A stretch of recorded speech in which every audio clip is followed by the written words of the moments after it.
پاکستان ایک مضبوط ملک ہے اور پاکستان کا دفاع بھی الحمدللہ مضبوط ہاتھوں میں ہے، اور اللہ تعالیٰ نے ایسا پاکستان کے اوپر فضل فرمایا ہے کہ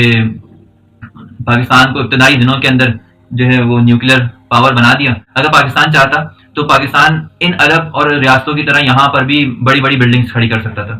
اگر وہ دفاع کے اوپر پیسہ نہ لگاتا تو ہو سکتا ہے یہاں بیچز پہ بڑی بڑی برج خلیفہ اور بڑے بڑے علاقے ایسے مزین موجود ہوتے، لیکن پاکستان نے اپنا پیسہ ان چیزوں میں نہیں لگایا۔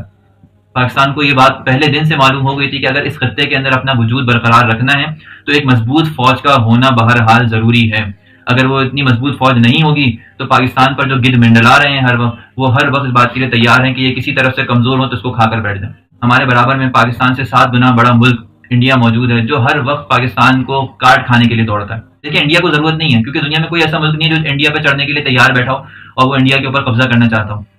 یا چائنا کو اس وقت اتنی ضرورت نہیں ہے فوج کی کہ اس کے اندر اس کے مقابلے میں اس وقت کوئی ایسا ملک نہیں ہے جو آ کے اس کے اوپر حملہ کرے، اس کے اوپر جو ہے اس کی سرحدوں کو جو ہے وہ نقصان پہنچانے کی کوشش کرے۔